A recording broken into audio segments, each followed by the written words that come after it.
एक गांव में ब्राह्मणी रहती थी। उसका एक लड़का था। एक दिन वह लड़के से बोली कि बेटा कुछ काम करो जिससे अपना निर्वाह हो। तब लड़का गांव वालों की गायें चराने लगा।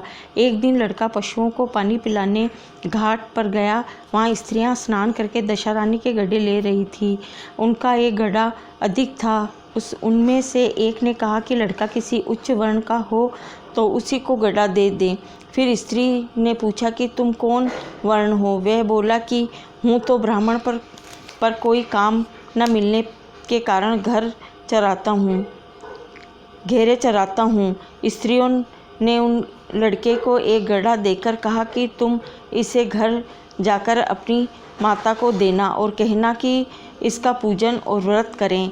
हम लोग तुमको सीधा और पूजा की सामग्री भी देते हैं, सो भी ले जाकर माता को दे देना। लड़के ने गड्ढा ले लिया। फिर सब स्त्रियों ने उसे सीधा दिया। लड़का उसकी गठरी बांधकर घर आया। लड़के ने बुढ़िया से सब हाल कहकर दशारानी का गड्ढा व सामान भी उसे दिया। बुढ़िया ने गड्ढे को प्रेम पूर्वक लेकर माथे से लगाया। उसी दिन से वह यह व्रत करने लगा। 9 दिन कथा कहानी कहती रही। 10वें दिन उसने गड्ढे के पूजन की तैयारी की। वह देहरी के बाहर लीप ही रही थी कि वृद्ध दरिद्र स्त्री द्वार पर आकर बोली कि क्या करती हो बहन? वह बोली आज मेरे घर दशारानी का पूजन है। तब दशारानी ने कहा कि मुझे बहुत प्यास लगी है, थोड़ा पानी पिला। तब बुढ़िया ने कहा जरा तुम ठहरो, कटोरी ढूंढ लाऊं, तब तुमको पानी पिलाऊंगी। बुढ़िया कटोरी लेने अंदर गई। तब एक मेली कुचली बुढ़िया जो समय दशारानी थी, उसके परिंदे पर एक सोने का घड़ा रखा वे अंतर्ध्यान हो गई। बुढ़िया कटोरी लेकर जो ही परिंदे के पास गई, वहाँ सोने का घड़ा देखकर घबराई और सोचने लगी कि यह यहाँ कैसे आया है, मुझे चोरी लगेगी, बुढ़ापे में इज्जत जाएगी। इसी चिंता में बुढ़िया की खोज में बाहर निकली। तब तक उसका लड़का आ गया। वह बोला कि एक बुढ़िया न जाने कहाँ से आई और यहाँ सोने का घड़ा रखकर गई। लड़के ने कहा कि वही तो दशारानी थी, उन्होंने यहाँ घड़ा तुमको दे दिया। अब कि जो फिर आवे तो उनका अच्छी तरह स्वागत करना।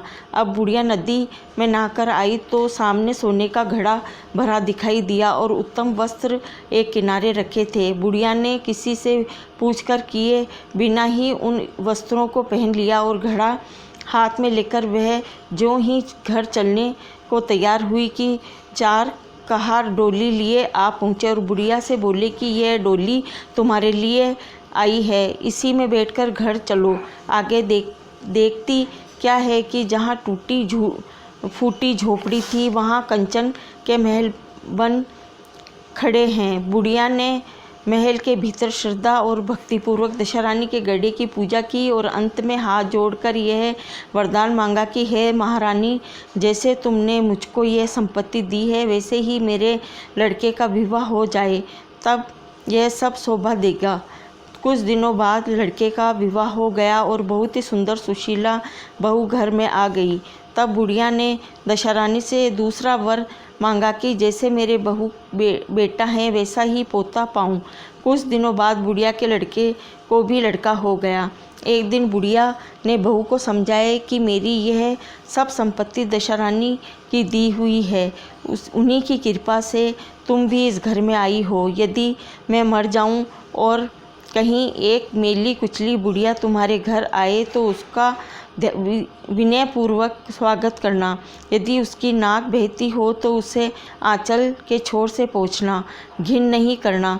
जब कभी दशारानी के गड्ढे पड़ें तब उनको अवश्य लेना और श्रद्धापूर्वक उनकी पूजा करना। जब कभी तुम पर कोई संकट पड़े तब सुहागिनें नुतना। दशारानी की कृपा से तुम्हारी सब इच्छाएं पूरी होगी। कुछ दिनों बाद बुढ़िया मर गई।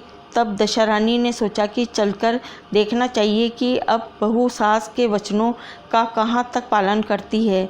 वह अब वह एक वृद्धा भिखारिणी का वेश धारण कर उनके घर आई। उन्हें देखते ही बहू उठकर खड़ी हो गई, पांव छुए, दंडवत की और अपने बालक को उनकी गोद में डाल दिया।